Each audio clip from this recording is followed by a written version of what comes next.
मंछर ढंढ जे पाणी जूं तबाहकारियूं जारी। पीर शाह वटां दादूअ जे तहफ़ुज़ लाइ ॾिनल रिंग बंद जो 50% हिसो लुड़ी वियो। शहर ॿुॾण जो ख़तरो पाणी तेज़ीअ सां ख़ुदाबाद तरफ़ वधण लॻो। माण्हुनि पंहिंजा अझा छॾे महफ़ूज़ हंधनि ॾांहुं लॾ पॾाइण शुरू करे छॾी। बोर्ड जो पाणी भानसी दॿा जे रिंग बंद सां बि टकराइजी वियो। दॿाउ घटाइण लाइ सिम नाले खे करमपुर वटां कट ॾिनो वियो। शहर जे तहफ़ुज़ लाइ रिंग बंद ॿधण जो कमु जारी। पाणी हेठि आयल गिड स्टेशन जी भित किरी पई। भानसी दॿा शहर खे बिजली जी फ़राहमी बि मुअत्तल।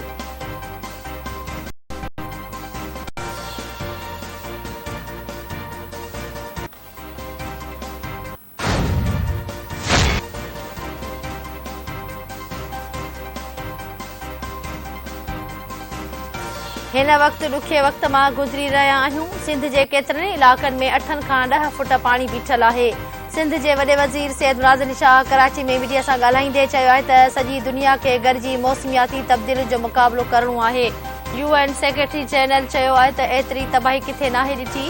माण्हुनि जी बहालीअ जो कमु शुरू कयो आहे। बोर्ड सबबि 3 करोड़ 30 लख माण्हू बेघर थिया। हारियुनि खे 3.5 अरब रुपयनि जो नुक़सान पहुतो आहे। सखर, खैरपुर, बदीन ऐं ॿियनि इलाक़नि में बोर्ड वारी सूरत आहे। UN सेक्रेटरी खे चयो त पैसा न खपनि, तंबू मच्छरदानियुनि जी ज़रूरत आहे।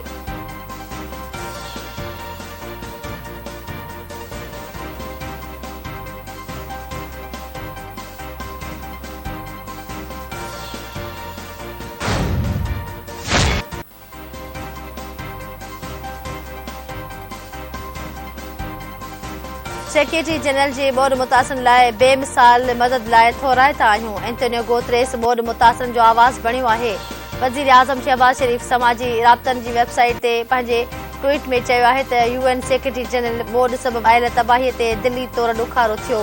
पाकिस्तान खे हिन चैलेंज मां निकिरण लाइ आलमी बिरादरी जी इमदाद जी ज़रूरत आहे। एंटोनियो गुतेरेस जी क़ाइदानी किरदारु तमामु घणो मुतासिर कयो। एंटोनियो जो दौरो बोर्ड सबबि जनम वठंदड़ इंसानी अलमीअ जी आगाही बाबति अहम आहे।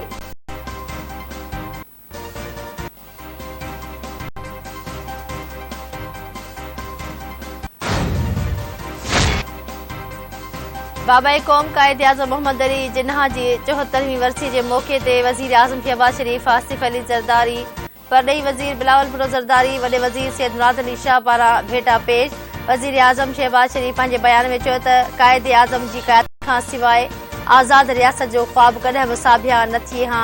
ललकारनि खे मुंहुं ॾियण लाइ बाबाए क़ौम जे उसूलनि ईमान, इत्तिहाद, तंज़ीम ते अमल करण जी ज़रूरत आहे। अॻूणे सदर आसिफ अली ज़रदारी कायद आज़म मोहम्मद अली जिन्ना खे वरसीअ जे मौक़े ते भेटा पेश कंदे चयो आहे त हू कायद आज़म जे नज़रिये ते अमल करे रहिया आहिनि। कायद आज़म जी पाकिस्तान खे मुतहद ऐं मज़बूत बणाइण जी ज़मानत 1973 वारो आइन आहे। परॾेही वज़ीर बिलावल भुट्टो ज़रदारी कायद आज़म मोहम्मद अली जिन्ना खे भेटा पेश कंदे चयो आहे त क़ौम खे हर मुश्किल में कायद आज़म जी पैरवी करणी पवंदी। हू पाकिस्तान खे अहिड़ी रियासत बणाइण लाइ जिदोजहद जारी रखंदा जिते जमहूरियत मज़बूत हुजे। सिंध जे वॾे वज़ीर सैयद मुराद अली शाह, वक़्ती गवर्नर आगा सिराज दुरानी ऐं सिंध हुकूम जे तर्जुमान मुर्तज़ा वहाब पारां कायद आज़म जे मज़ार ते हाज़िरी भरे भेटा पेश। वॾे वज़ीर चयो आहे त सभिनी खे गॾिजी हिन मुल्क खे संवारणो आहे। मुर्तज़ा वहाब जो कायद आज़म जी वरसी जे मौक़े ते चवणु आहे त समूरी क़ौम कायद आज़म मोहम्मद अली जिन्ना जी थोराइती आहे।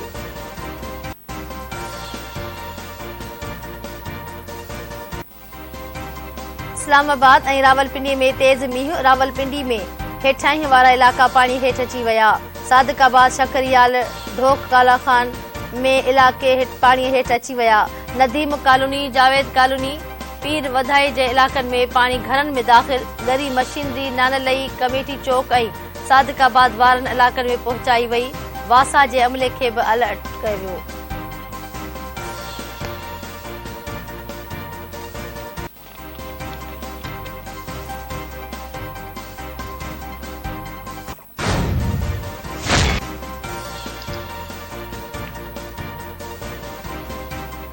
इलेक्शन कमीशन में इंतज़ामी खोट आहे। हतमी फ़ैसिला बंदि कमरनि में न थियण घुरिजनि।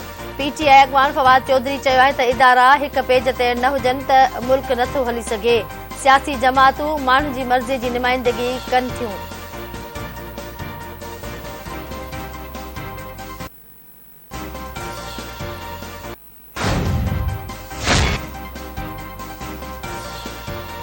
कराची में समाजी अगवा अब्दुल वहाब सूमरे जो नौजवान भाइटो कुहाड़ियूं हणी क़त्ल। अहसनाबाद वारे इलाक़े में नौजवान शहजाद सूमरे जो तशद्दुद थियल लाश मिलियो। मक़तूल जे वारसनि मूजिब नौजवान सब्जी मंडी ते कमु कंदो हो।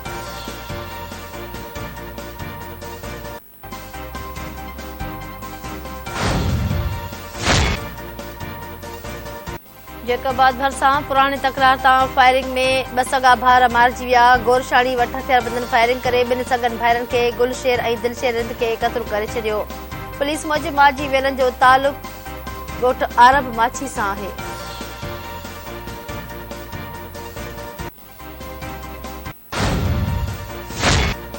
बुड्डू वेझो अणॼातल हथियारबंदनि फायरिंग करे हिक ॼणे खे क़त्ल कयो, ॿिए खे ज़ख़्मी कयो। आरडी 17 वटि फायरिंग में 45 वरियनि जो कदा अली सावंत मारिजी वियो, जॾहिं त गोलियूं लॻण सबबि सख़्तु ज़ख़्मी थी पियो। पुलिस पहुची मक़तूल जो मढ़ई ज़ख़्मी खे सिविल अस्पताल मुंतक़िल करे छॾियो। पुलिस मूजिब वाक़ियो सावंत ऐं सब्ज़ोई बिरादरी जे ॿिनि धुरनि में हलंदड़ पुराणी तकरार तां पेश आयो आहे। खैर में घर जी छित किरण सबबि मरमती कम कंदड़ पुट दॿिजी फोत। अली मुराद पाड़े में कम दौरान मोहम्मद अबू बकर जे घर जी छित किरी पई। ज़बून इमारत जी छित किरण सबबि पोहरियत दॿिजी साहु ॾेई छॾियो। सुञाणप नथी सघी इलाइक़े वासियुनि ऐं पुलिस पहुची फोतीअ जो मढ़ मिटीअ जे ढेर मां कढी अस्पताल मुंतक़िल करे छॾियो। ऐं एशिया कप लाइ T20 जो फाइनल खेॾियो वेंदो। पाकिस्तान ऐं श्रीलंका जूं टीमूं आम्हूं साम्हूं थींदियूं। दुबई में मैच पाकिस्तानी वक़्त मूजिब शाम 7 वॻे थींदी।